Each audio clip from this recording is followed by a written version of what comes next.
Thank you for listening to Comics for Fun and Profit. This is Kyle and Drew with your sneak peek at next week, episode number 530, where Drew and I will talk about comics originally releasing September the 25th, 2019. But before Drew and I get into what's coming up in your local comic book shops this coming Wednesday, Drew, I missed last week, but you were gracious enough to extend a hand to Mike Myers, and you guys did a bang-up job last week. We did a long episode, I'll tell you that, and we got some interesting feedback about, hey, it didn't suck without Kyle gone.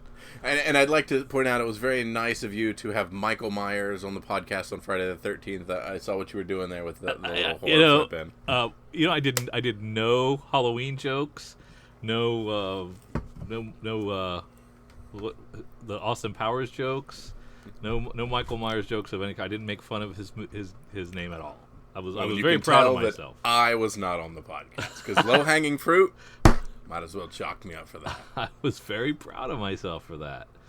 And let's do like a kind of Jason has sent us this information, so let's do this as like an unofficial sponsorship of promotion for the 2020 Amazing Comic Con Aloha. Jason does a bang-up job as our junior reporter. On the street at some of these conventions, doing interviews and giving us information. So we want to share the Amazing Comic-Con Aloha 2020 is the 21st of February through the 23rd of February. 3 days. That's a good amount of time for a con. Spend a little time at the con, get done, and then Valentine's Day right around the corner.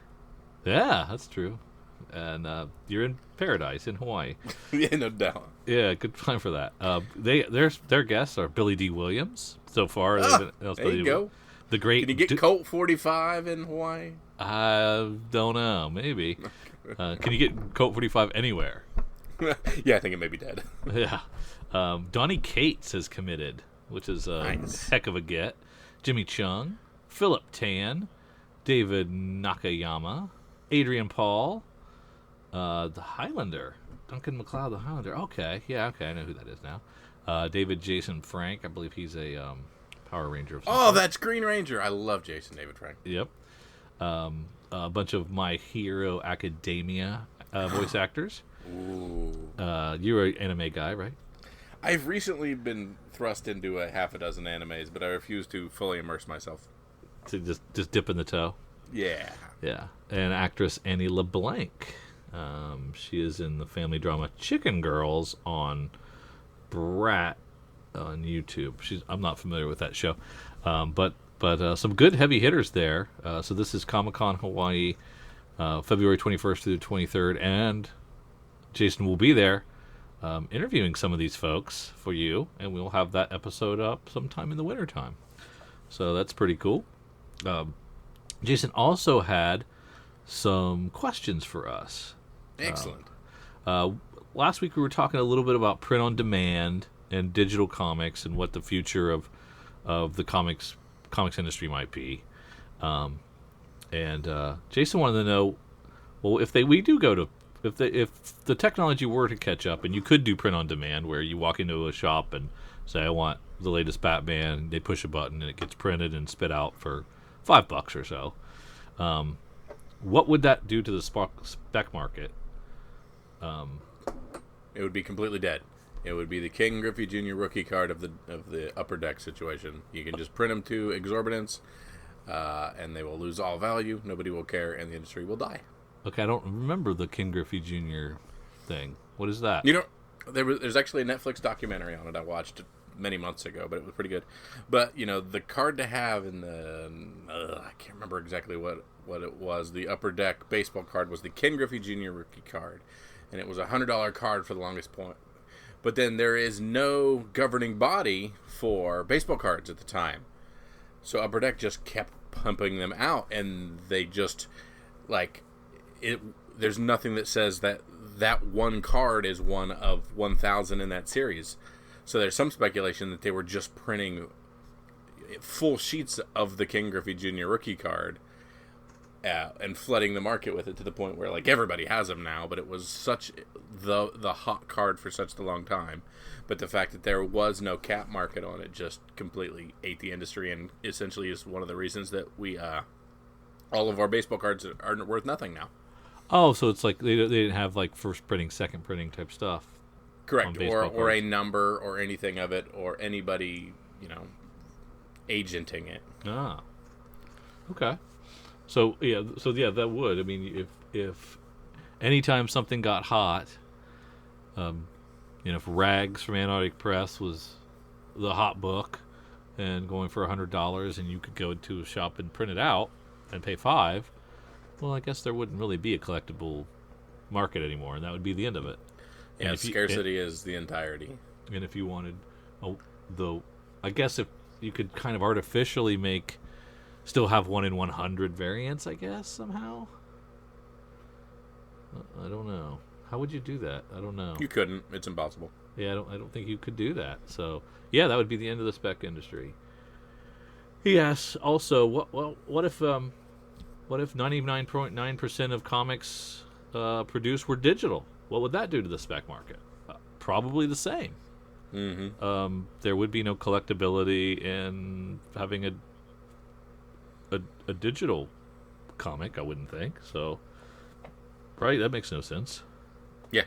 So, unfortunately, as much as we say these obscure and awful things towards Diamond and the big two and the industry that it is, the way that they do things is the only thing that keeps it the industry and the thing that we love and enjoy. Yeah, so we think 2-month advance pre-orders are ridiculous and archaic way to do business. Non-returnability is stupid, and all these things that make the industry weird and unique and frustrating, but also it makes it so those comics are scarce and sought after. And I mean, the archaic nature of the 2-month out previews is pretty much non-existent anymore, and thanks to the FOC. Not everybody's on FOC, though. But you have the ability to do FOC, so with just a little bit of actual work, you can cut that 2-month time down to 3 weeks. Right, but not but still, there are the back half publishers that never participate in FOC and can't for whatever reason. Yep, and you'll always have your indie scene then. Yeah, so the indies will always continue. Now, depending on what you're considering indie, because like your images and such are working on. Yeah, we don't really consider them indie anymore, really. I guess I do. They are in my heart. Yeah, kind of. But I mean, I guess they're at the big boy table as far as FOC is concerned. Mm-hmm. He goes on to ask, well, what about conventions? How would conventions change if comics I'm not going to Artist Alley to have them sign a digital book. Well, what about print on demand? I don't think that would make a difference. I think you would still have artists, and you would still want them to sign your book. Right? If you still... No. No? No.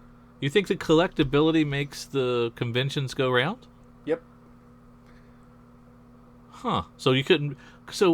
But see, you're a fan of...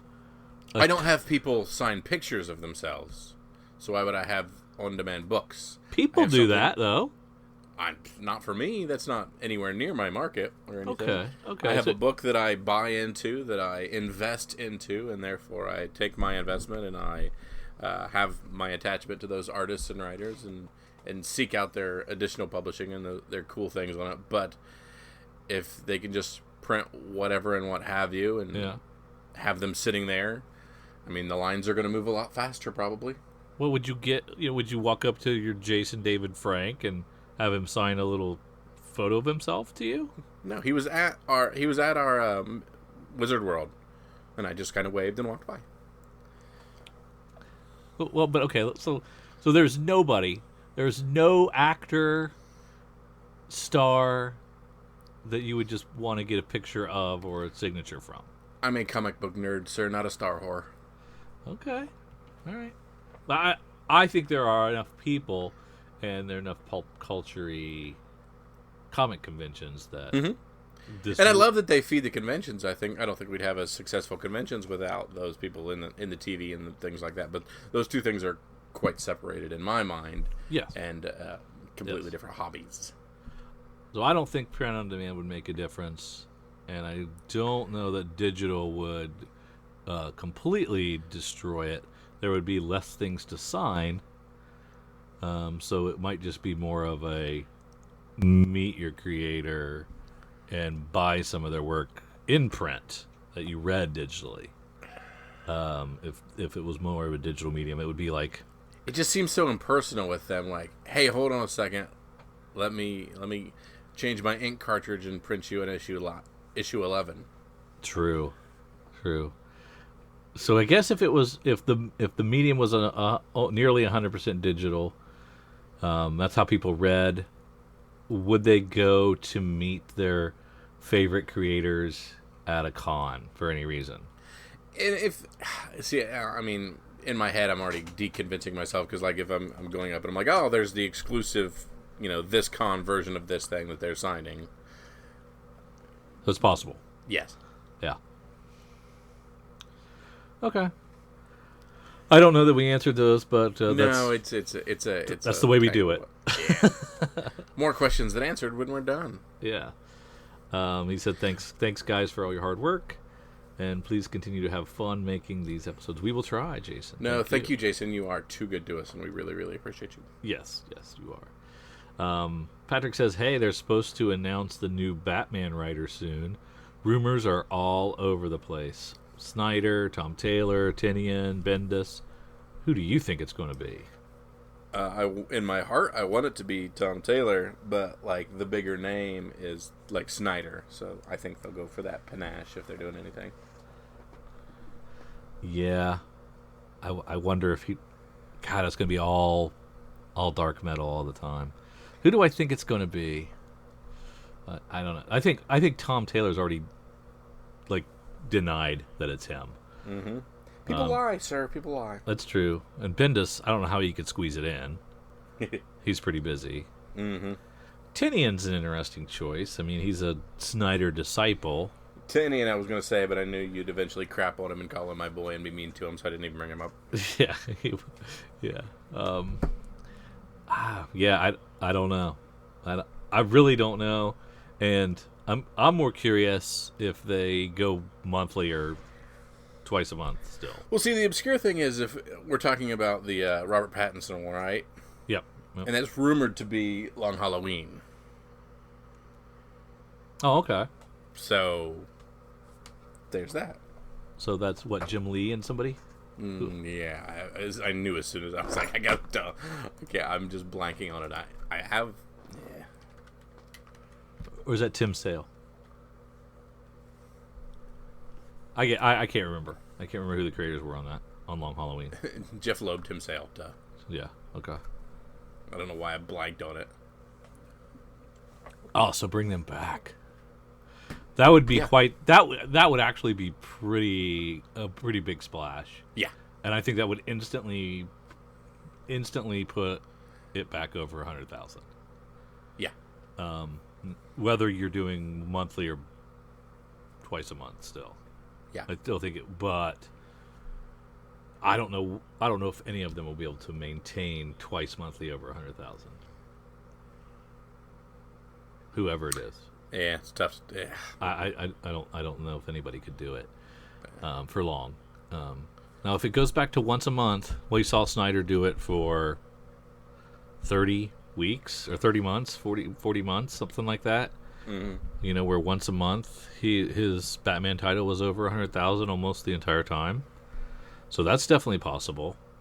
But I think if they continue the twice a month cadence, some big splash like that, big names like that would be cool. But I really like that answer. So let's go with what'd you say, Jeff Loeb, Tim Sale? Jeff Loeb, Tim Sale. Because I was just reading some things about the speculation is the new Batman, as far as the movies are concerned, is going to be based on Long Halloween. So why not build around some continuity there? Yeah, and I don't know what they've done for when the last time they did anything. I can't think of anything. It's been a while. Yeah, that's a good one. Ezra wants to know if there are any comic characters you never want to read again. For him, it's Moon Knight. Ezra, that's not cool, man. This is 2 weeks in a row I've been Moon Knight's been mid-slammed. I'm starting to take it personally. Anybody you never want to read again, that you're fed up. You've read enough of them. You've read their stories. You don't like the character, or for whatever reason you've read enough. I'm to that point on Wolverine. You're done with Wolverine. There's no point. It's all dumb, repetitive. Let's shoot him with something and see how close to killing him. Oh, guess what? He's not killable. He's back. Oh, that's great. I don't care. You guys, so that's a big one. Wow. I mean, honestly, give me a compelling Wolverine anything in, I'll give you the last 10 years. Yeah. Since Old Man Logan. Yeah, if I like Old Man Logan a lot. Yeah. And I've done the Savage Wolverines, I've done the Wolverines, I've done the X-Men, I've done the and there's no meat on the bone. And I very much enjoyed the one that was based on the audiobook or the podcast. Oh yeah. I enjoyed that Wolverine story a lot. So I still enjoy Wolverine stories from time to time. For me, who do I not want to see read again? I mean, Wolverine can be around. I just have no interest in it. Yeah, and I think this is definitely based on personal preference. Yeah, because I still have my long eye roll for the Fantastic Four, but that's I mean, I've tried Wonder Woman so many times. There you go. And I can't get into it. So I could never read another Wonder Woman comic and I'd be fine. I don't know what that means, but I've tried the Rucka, I tried some before that, and I've sampled on and off, and none of them really clicked where it's a character I care about. And as of late, I'm struggling more and more with Superman. I still think there's some really good stories out there, so I'm not ready to write him off, but it's tougher to grab me on those kind of things. I mean, I'm not a complete Superman guy, but lately I've just nothing even sounds interesting in the Superman realm. Oh, I think aside from Super Sons. I really like Super Sons. I thought the Superman Year One that Frank Miller and John Romita Jr. are doing is fantastic. I loved the Clark Kent, Jonathan Kent, Lois stuff. That was Tomasi. I thought that was fantastic. So, I think Tom King did some good Superman in the Walmart books. I like that run. So there's tons that I'm enjoying, and I even liked some of the Bendis, not all, some of the Bendis runs on Action, and so, and then the what's the event Leviathan, which has got a lot of soup in it. I think that's pretty good. So I disagree with you on Superman. You do a lot. Yeah. Let's see.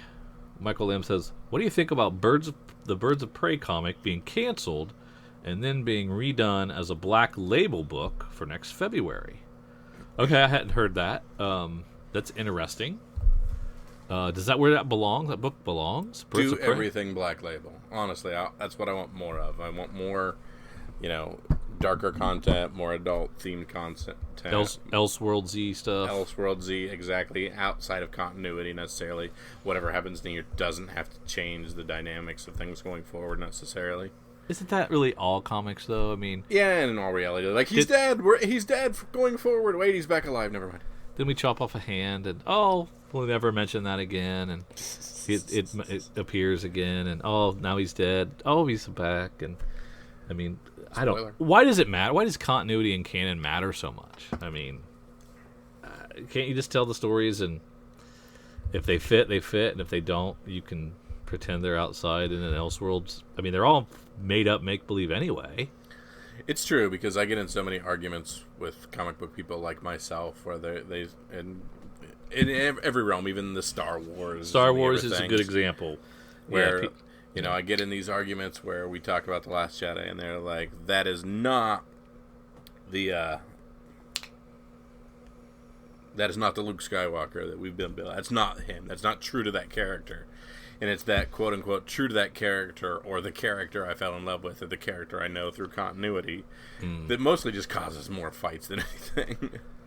And Star Wars is a great example because that's where you get the, that didn't really count, or that wasn't really part of it. Though this stuff's now legacy, and this stuff's kind of in there, and we're rewriting this exact thing, but slightly more skewed to what we want it to be, kind of things. Yeah, interesting. But it's because we love it, and we want the things that we love to continue.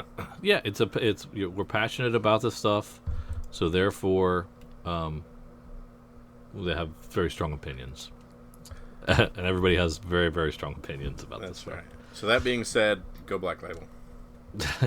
yeah. So, Birds of Prey would be my first choice for that. But did you see the poster for the movie?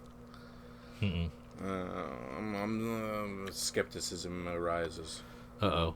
Oh no, I'm not liking what I see in. Well, we didn't have you last week for our sneak peek at the comic sales for August. So we didn't have you to do the guess on how many the number one title, which was Absolute Carnage, would sell in copies, and we didn't have you to guess how many of the top 10 would be over 100,000. Heck, you could have guessed how many were over 200,000. Yeah, exactly. Which I would have been closer. So I believe Mike guessed 250,000 as the top seller, and he guessed 5 items over 100,000. I guessed under 200,000 for the top item, and 3 items over 100,000. So you got dunked on. I got dunked on, yes. So first of all, the top 7 are all over 100,000. Which is the most over 100,000 for quite a while, if I recall. Yeah. Perhaps this whole year, into last year. Yeah, I'm gonna go with that. Yep.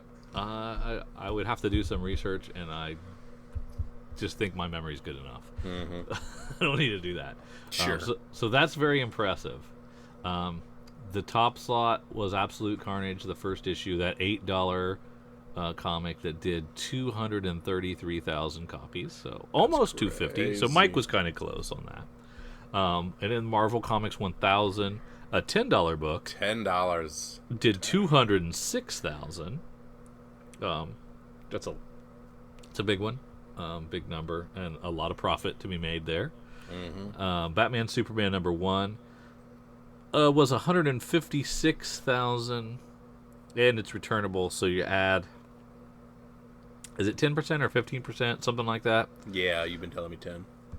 So another 15,000 or so. So that's going to be up there. I think that's going to sell through. It's the well-received book.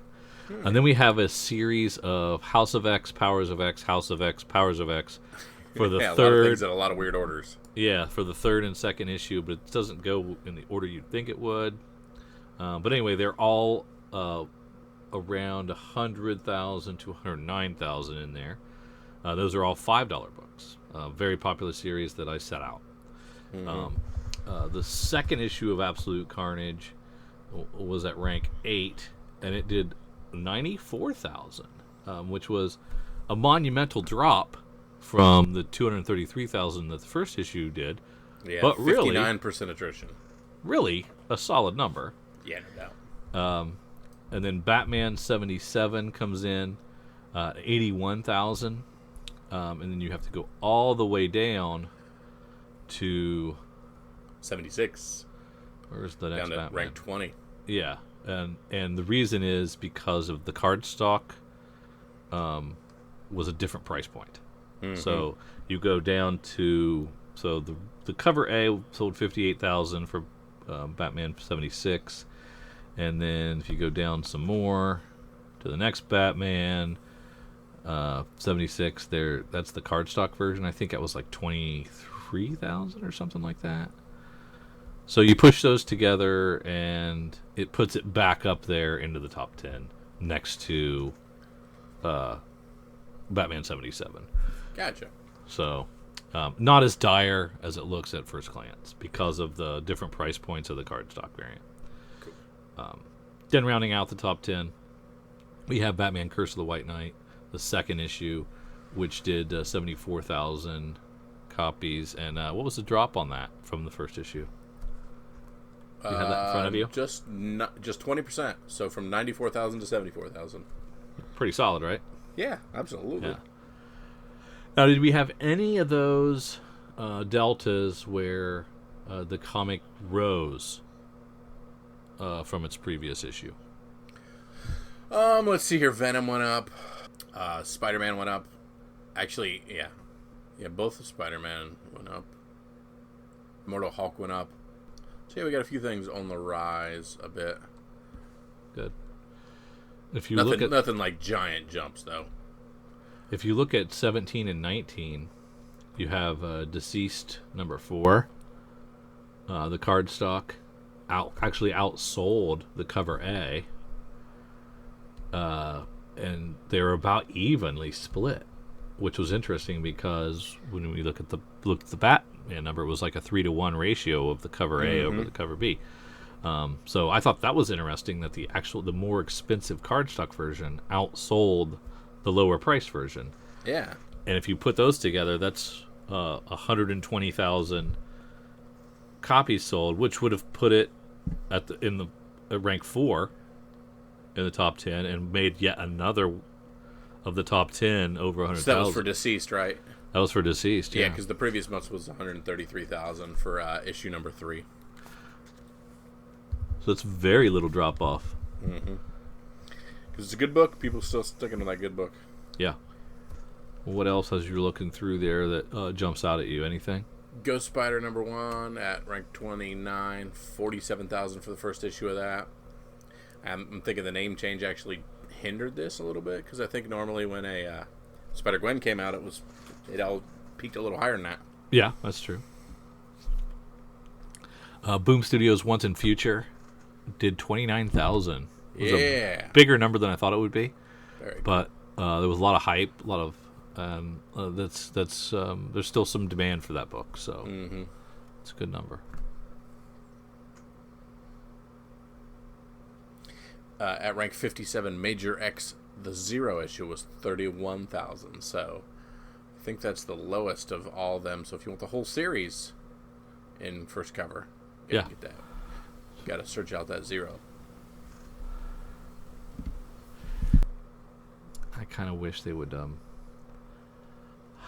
really wish they would kind of put the comics together next to their cardstock. I guess I can sort by name alphabetically, and that'll help me. I'm having trouble finding the cardstock version of the thing next to it. Superman's pal Jimmy Olsen for DC, going to its number 2 is already down to 21,000. So the first one only did 30, and the second one 21 already. Is that or lowest? That's a 12-issue arc. Wow. Yeah. Boy, the same thing with Lois Lane. Like, Lois Lane is at rank 83. Lois Lane number 2 is already down to 25,000 from number 1 having 40,000. So, based on common attrition, by the end of these series, they'll be in the mid-teens, if not low teens. Aquaman just only sold 8,000 copies of its cardstock version for 51, and 24,000 of its regular copy. Oh man, that's just not great for a Justice League character. Batgirl, its cardstock outsold its regular copy, and it pushed it to 25,000 or so. Not great. Remember how we talked for a bit about number 122 Arrow from Marvel, how they were pumping up the number 1 numbers with free books on everything? Yeah. Well, they didn't do that with number 2, so it went from 76,000 copies of number 1 to 16,000 for number 2, a 78% attrition rate on that one. So flood the market with the 1s, didn't catch on as well with the 2s. Big discrepancy between 1 and 2, one of the bigger I've ever seen. Yeah, that's nuts. Yeah, some of these wasn't even worth the cardstock, doing the cardstocks. Nice to see that at rank 129, Unnatural 12, that was the last issue of that from Image. Yeah. Going up 28% for that last issue. So it's people coming out and supporting the finality to that 12 issue run. Yeah, coming back in, recognizing that it's ending and checking back in. Or that's it being kind of well enough written for people to want to be like, hey, I didn't stay up with it, but I want to know how this ends. Yeah. And there you go, at rank 139, White Trees, one of two, 14,000 on issue 1. So that 2-issue series from blah, blah, blah, what the heck? Zdarsky. From Zdarsky, that's going to be worth... you want to have that, because like I said, I think he's doing that as kind of a treatment to sell. Just a 2-issue, like, here's what we got piece. And there's going to be probably less than 10,000 copies of the 1 and 2, if my math and thinking are correct. Right. From Zdarsky, who's becoming a bigger and bigger creator. So I think you want to have both those issues. If you got to run out and get them now. Agreed. Wando's Bad Reception, first issue from Aftershock. It's 6,500, returnable, so a little bit more than that, maybe 7,000. There you go. Same thing with Swordmaster at 147 from Marvel. 42,000 on issue 1 due to some extra Marvel pumping through that, but only 12.9 on issue 2. It's almost 70% attrition. I'm really curious now how the acetates do. Yeah. It's really strange seeing these cardstock numbers coming in, because for the most part, people shy away from them. But then there were a couple of instances where they outsold significantly. And some the of those, cover because the covers were nicer. They're just better covers. It could have just been as simple as the art's better. Yeah, that's doubt. True. But we looked at the cardstock stuff long and hard, and not really any of it had great art. I don't remember. Yeah, nothing blew my socks off.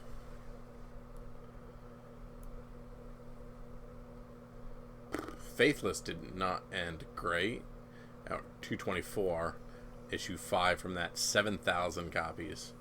But then it had the erotic cover that did another 7,000. Yeah, true. And then an FOC cover that did 13,000. Yeah, but compared to I'm assuming we're comparing cover A to cover A when we look at the previous month at issue 4.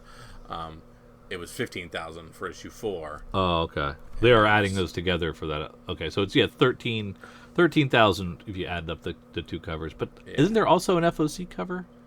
So I guess they're counting. I can't remember which one there was and was not. I guess they're counting that with the cover A because it's the same price. Yeah. I didn't realize that. So perhaps there wasn't an FOC. Who knows? Okay, I'm just. I'm pretty sure there was. I'm pretty sure there was for 5. Gotcha. But I think it was the same price. It was the erotic cover that was $1 more. There you go.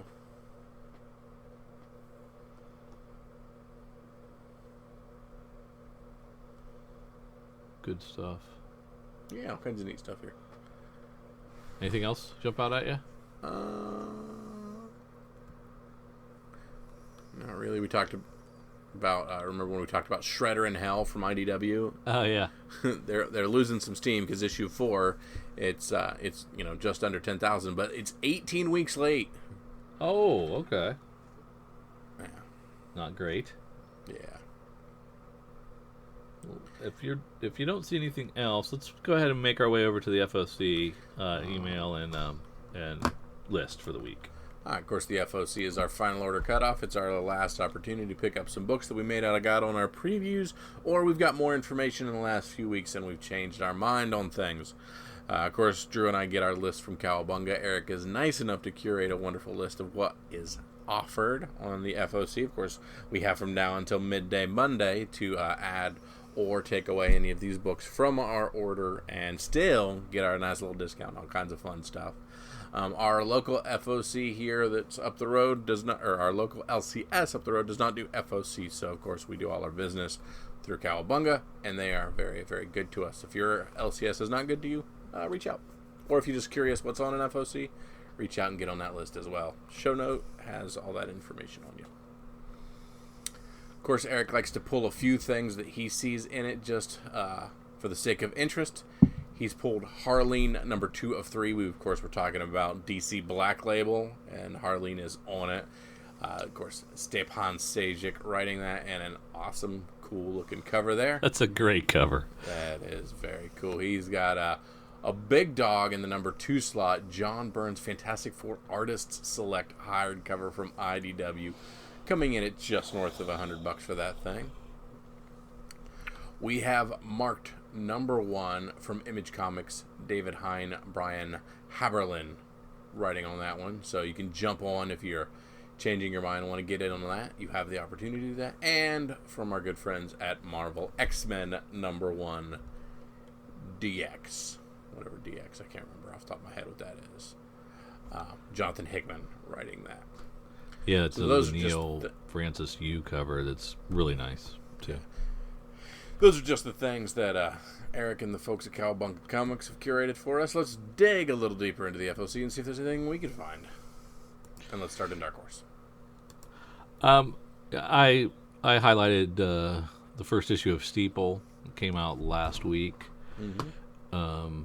I haven't got a chance to read it yet, but the second issue is there and available, as is the third issue of Strayed, and Orville, which is a really fun read if you're enjoying the series. I really like Orville's comic version as well. Good stuff. Anything else in Dark Horse? Nope. First thing that pops out to me is Batman number 81 card stock variant edition by Francesco Mattina. On that one is an amazing break the back on Batman cover with Bane. It's never looked cooler than that right there. That is just one to have, to put on the wall, and to just look at forever.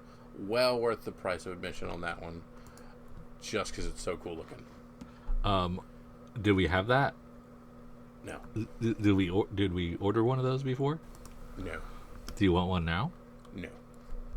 Because we also have Dollar Comics Batman 497, which is the actual breaking of the bat back. Yeah. For $1. And I have several of those. Yeah, I think you on got my one. eBay store, if you're interested. And it's worth more than $1. Dang it. So your market is now becoming less and less. Yeah, it doesn't help. I'm thinking about that card stock now that you pointed it out for 81. It is really cool looking. Yeah. And that Harleen's pretty beautiful, too. Harleen is also beautiful, and you know I'm a big Sejik guy. Yeah, he's great. And it's an interesting take on his variant edition of that one, but I like cover A. Shane Davis's Metal Men cover is very nice. Dan Didio's writing that. He's stepping out from behind the boardroom desk and gonna take a crack at writing a story. And the last time we read Metal Men during New 52, we actually really liked it. And yeah, they did some cool things with the story. And then it disappeared. Yep, and then it went back into the closet for a few years to come out later. Did Metal Men make it into like one of those anthologies like Legends of Tomorrow or something for a while? That's right. I don't know if they did or not. Man, I'm depressed. Can we just end the podcast right here? Oh no. Just look at Nightwing 65 variant and just lose your will to live. Is it bad? The variant edition? Yes. It's bad. I think it's Pop Mahan is the What do you think artist. of that? It's lightning in the back. He looks very angry. He looks okay. We'll go with angry. Those hands don't look right in front there of the person. Those fingers look all broken. Are they supposed to be all broken? We're going to assume yes, but something's. I don't know. I'm counting. Hey, we at least got 5 on each hand, I think. Yeah. So that's bad. The Bruno Redondo's not much better. No, neither of them. And it just put some quality into Nightwing. Come on, man. Where's my Dan Mora Nightwing cover? What happened to that? That was a good series. No. I'm depressed now. Well, maybe the story's fantastic. I don't care. The art can't be horrible. Yes, gotcha. there's the aforementioned Jimmy Olsen, who Kyle pointed out dropping precipitously in sales, but I think is a good read. So Yeah. support that if you can. Anything else from DC? I want to look at these Teen Titans real quick. I always like some of these covers. Sometimes they do a great job. Yeah. All right, that's cool. That's cool. Some zombified Teen Titans. I like that. If you're waiting on me to select something from IDW, I cannot. All right, moving on down to Image. Marked Of course, is we an, talked about Marked. Yep, that was the one that was highlighted.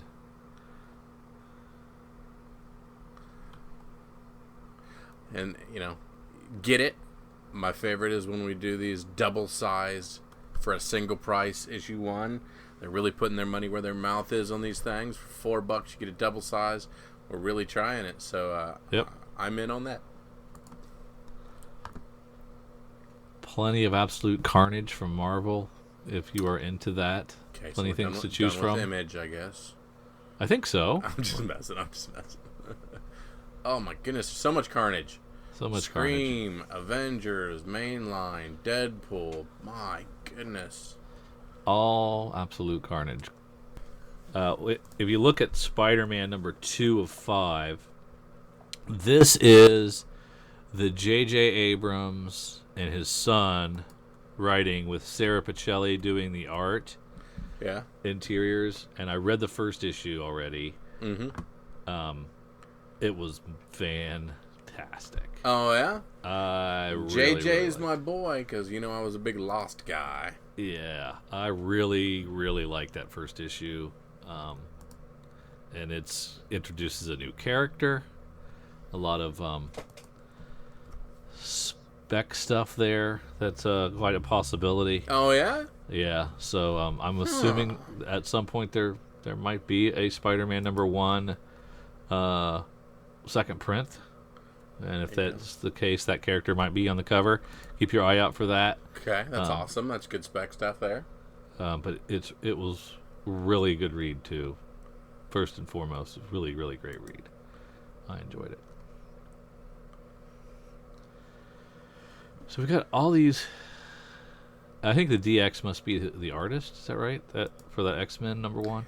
No, there's there's some sort of event thing that's Dawn of X. Yeah, exactly. That's what I couldn't think of earlier. Oh, okay. True Believers X-Men Jubilee, True Believers X-Men Richter. I don't think I care about either of those. What about the Mark Bagley Every Mutant Ever cover? It's independently orderable. Wait, where? X-Men number 1. Bagley Every Mutant Ever variant. If you take a look at that, that's a heck of a cover, and it's independently orderable. That's pretty cool. What do you think about that? Well, that's not Every Mutant Ever. Where's the other side of this that I have to order? Yeah, do you think that'd be This is going to be a connection. issue 2? Or some weird thing that I'm going to have to go out and find. Yeah. It's like a series that he's doing, maybe. It's pretty neat. It's pretty neat. Yes, very cool. But we have an Art Germ cover A, so let's go and click on that and just step there for a second. So let's not even bother with anything else. I mean, can get an Art that Germ. you can order in addition to, but this is what you get. Look at that.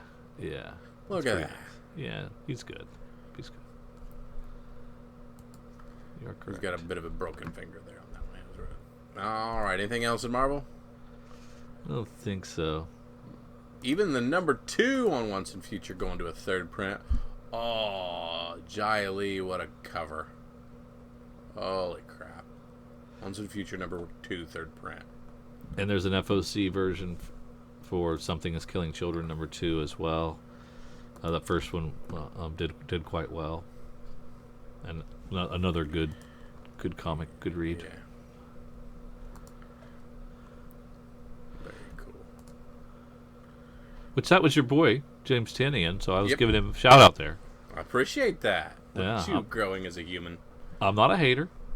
Yeah, Completely, all the time. it's true. You are redeemable, if nothing else. Yeah. Let's head down to see one of our smaller publishers. We've got, from Vault, we've got the Cult Classic #1. That's Elliot Rahal doing the art, or doing the writing, and art and cover by John Bivens. It might be interesting. Absolutely.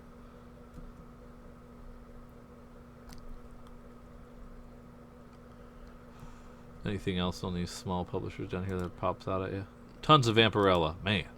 Yeah. Rick and Morty continues to do the character sheets for its second iteration of the Dungeons and Dragons characters. Which can't go back to the well, right? I've missed too many in the second half to go back to the well. I just have my first ones. Yeah, we did. I think we made it through our first ones unscathed and got them and all. so we were correct that these are awesome things. We need to continue to do these awesome things. We just did not continue to collect these things, but they are pretty dope. Too hard. Yep. Here we have Rick as a wizard fighter. Rick, a wizard fighter. Yeah, there's plenty of characters to choose from, so you could do this for quite some time. Yeah, no bag. Everybody gets to be a hobbit. And that's probably it for FOC? Yeah, it's it in the FOC, so thanks for tagging along with that. There's a few things to make sure you snag up and not to miss, and we're glad we have the opportunity to revisit those kind of things. So, pretty awesome. So, what else? We want to take a look at Cover Price's top 10, the hottest 10 books curated by Cover Price on eBay. Number 1 is Young Avengers #1. Sold 58 copies of that bad boy this week. I have that. Yeah, they have a few. It's the first appearance of the Young Avengers. So that's hot, I guess. And raw, it's selling for $60. And graded, it's selling for $245. I am raw. You got, what'd you say? Mine's just raw. Yeah. But still, $60. Right there. I'm looking at it right now. For our dollar bin investment, it's quite worth quite a bit. The 50 copy incentive Spawn 300 still sought after. 50 of them sold this week. An average of $65 a piece. A 1 in 50 normally goes for $40, so it's only up to 65. So no, not great. There's a Codex variant for the Absolute Carnage versus Deadpool #2. 23 sold this week, around $27 a piece. Something is Killing Children. We mentioned earlier. This is the cover A. This is the one I have a couple of copies of. You didn't get the Prison? I might have got that on the FOC, but I didn't do it in the initial order. And it's only selling for $9. Bloodshot 37. 17 sold this week. Selling for $23 on average for raw. It's the first appearance of Papa Juju, who is part of the movie option. The Frizzed variant of Something is Killing Children, selling for $15. 32 of them sold this week. Infamous Iron Man #1, 13 sold. The first appearance of Tony Stark as an AI. There are rumors that will be Tony's role in an upcoming movie or Disney Plus thing. Can't remember. Harbinger #1 from Valiant. This is old school. How old is this? This has recently been optioned for a movie. I've probably thrown some of these away. In remember those grab bags? Those 50 comic grab bags. There was a ton of Harbinger in there, always, and I never wanted any of it. Man, that's crazy. Whoops. Yeah, $80. Seriously? Yeah. Graded average 188 for a 9.4. A 9.8 recently sold for $730. Because there's only one of them. I'm kidding. I mean, aren't those card stock? You should be able to get a lot of 9.8s out of that, I would think. Interesting. Undiscovered Country, the Ash Can from San Diego Comic-Con, selling for $75. 16 of them moved. It looks like it got optioned already. Surprise. Scott Snyder book. Yeah. Batwing 19 still hot. I have to have this. I have most of those, I think. Yeah, you so should. Is the speculation that Lucas Fox is going to be the new Batman, that we keep hearing they're going to have a black Batman coming up? Or that when they relaunch Batman in DC Comics, he'll be black. Gotcha. And what about that? We're just speculating that it will be Lucas Fox, and there's nothing been official necessarily, right? Oh, I don't know. I don't know where this information's coming from. But sell it while you can, man. $42 for a dollar bin Batwing 19. Why not? Gotcha. Yeah. It's good stuff. Yeah, no doubt. That's awesome. So now let's slide over to our sneak peek for the week. Sure. Let's head on over to previewsworld.com. Let's see what's happening on September 25th, 2019. I'm hitting there, hitting the table view, and let's start in image. There's your deadly class, Drew. Yes, I am current on this. I had been saving them up to read them like as a trade, and and I couldn't wait. So I read the last 4 in a row, and I'm just like, come on. When's 40 coming out? There you go. And 40 is the start of a 4-issue arc. Yeah. Good stuff. I still am upset about Sci-Fi not picking this up. Or somebody not picking this up. Okay. Pretty Violent, of course, going to a second print on issue 1 and 2 also available, so not too late to get back into that series there. I think that's a different cover for the second printing. Looks different. Yep. This was way better than the cover looked, I thought. Cover kind of shook me a little bit, kept me away, but when I read it, I thought it was great. Then we have this SFX, Safe Sex, SFSX, Safe Sex, number 1. Tina Horn, Michael Dowling, Tula Lote. Got a ton of these on order. I'm betting big on this one. I ordered a couple as well. And then you talked about White Trees.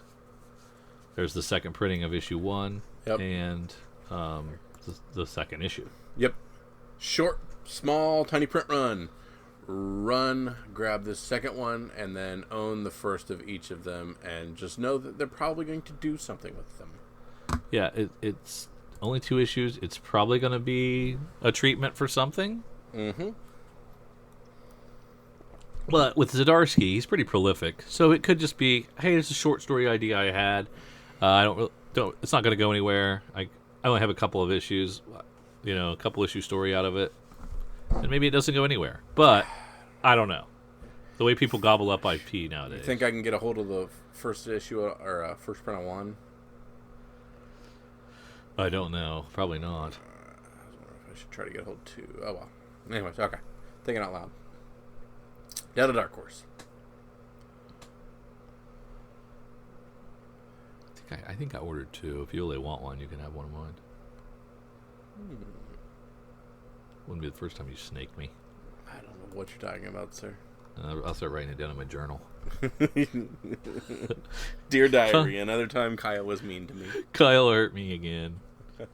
He cut me to the quick. All right, you are my local Matt Kent expert, so we have Ether, Disappearance of Violet Bell, number 1 of 5. Right. Remember when the original Ether came out 2 volumes ago? Nope. And I was excited about it, and then I read it, and I thought, ugh. Oh, that's right, you didn't like it, and I made... This is bad. This is bad Matt Kent to me. And so I skipped the rest of that, and then haven't cared about any subsequent volume. Excellent. So that's just me, though. So there isn't anything in Dark Horse to even talk about. Moving on. You were right. DW.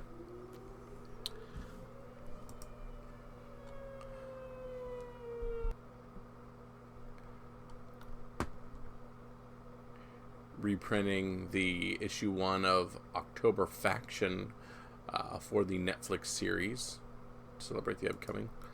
So if you really want to read it before it hits, they're reprinting it and charging you $4. Alright. TMNT is doing some cool things, heading up to issue 100. So I imagine these 98s will probably sell through. Go back to second prints.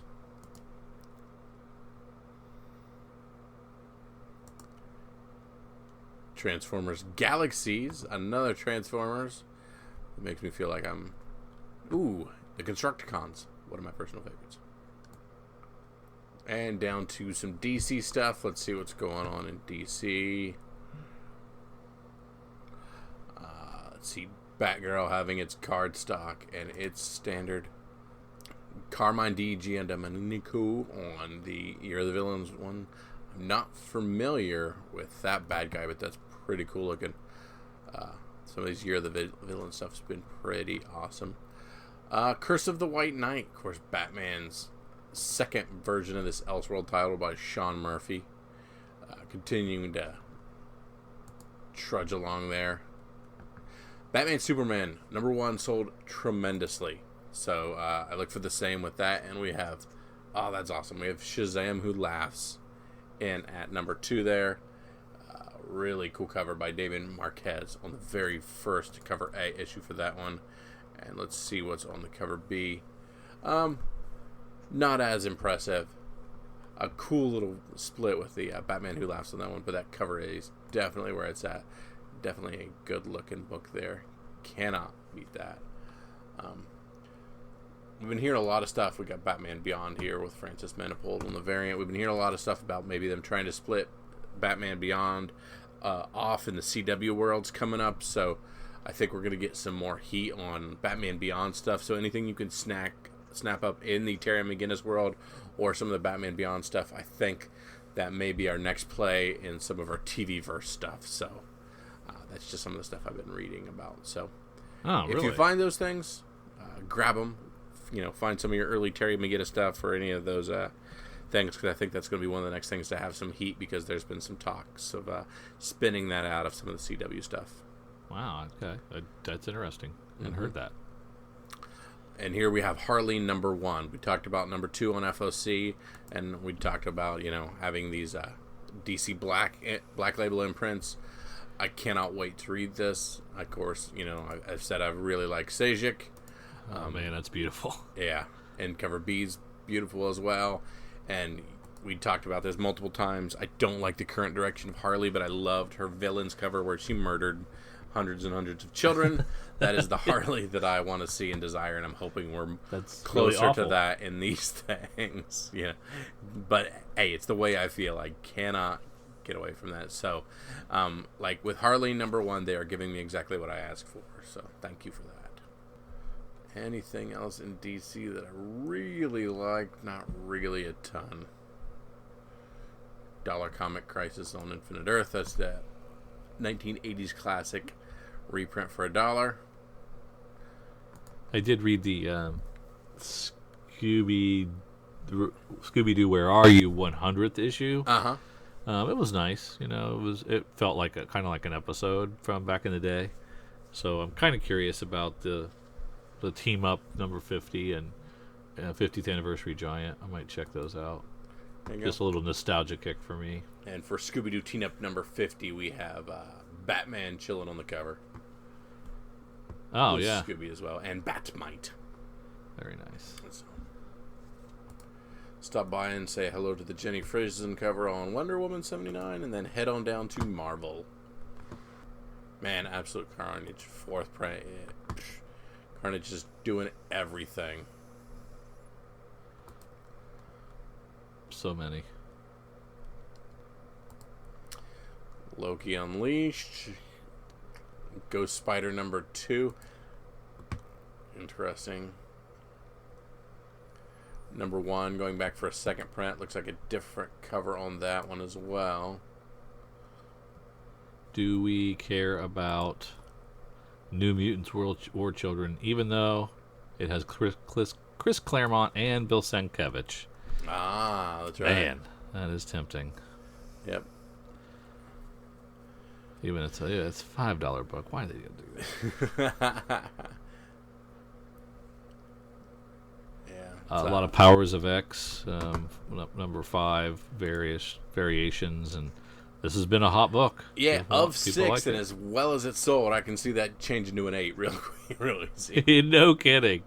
And an alpha and an omega. Yeah. Star Wars: Age of Resistance, Kylo Ren #1. Learn a little bit more about him, hopefully. So I will be reading that one. Is that Tom Taylor doing that one too?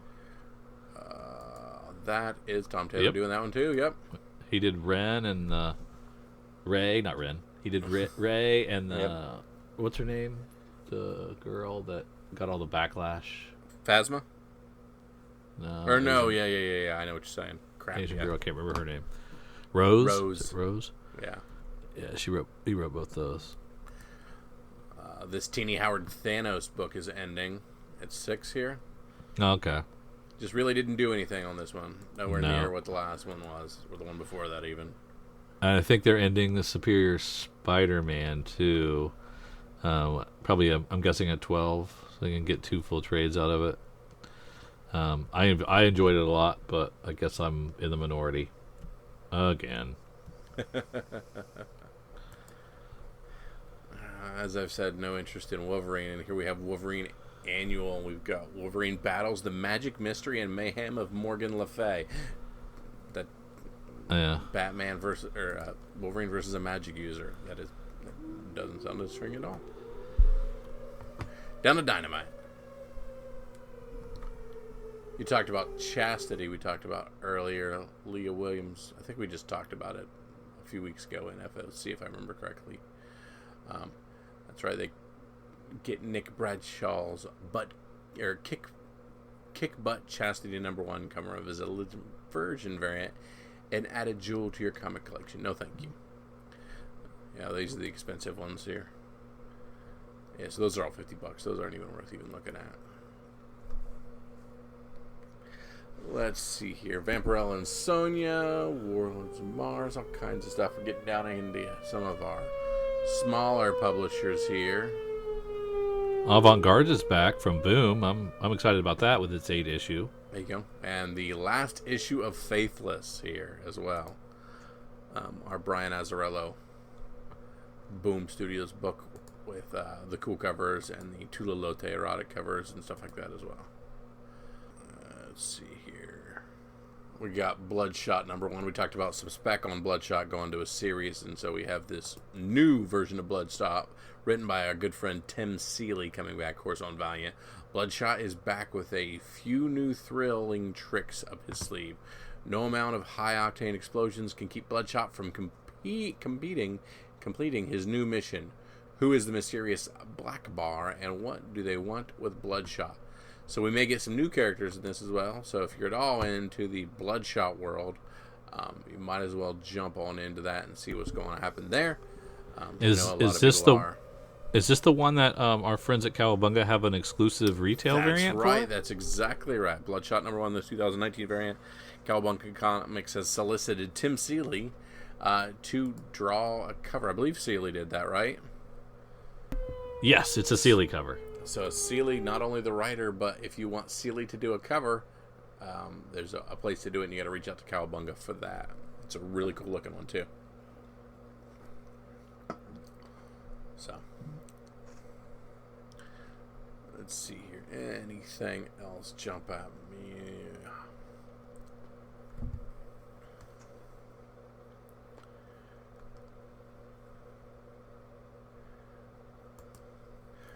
Let's see. Of course, Drew's a big fan of the $1.50 Alterna Comics. We got Gods and Gears #1 of 4 coming back from there. So Alterna is apparently... Even I'm tired of the proliferation. They put too much out. I can't keep up. But they're at least doing well enough that they're coming out with additional series and stuff here. So they're keeping trying. True. Eventually something will catch fire. What's this plot? Plot #1 from Vault. Plot #1... Michael Mordecai and Tim Daniels, Josh Hickson on art. In order to, we looked at this during FOC. Oh yeah, we did look at this. Yeah, okay. I was wondering if it was something I hadn't seen before, but yeah, we saw this during FOC, didn't we? Yeah, trying to solve a family murder and all that fun stuff. So seems pretty cool. We got Relics of Youth #1, again from Vault. Matt Nichols, Chad Rebman, Scratcher from Antarctic Press, John Ward and Juan Romero. Antarctic Press has cooled off, but could they strike again with something like this? Yeah, that seems kind of rad. Yeah. Interesting.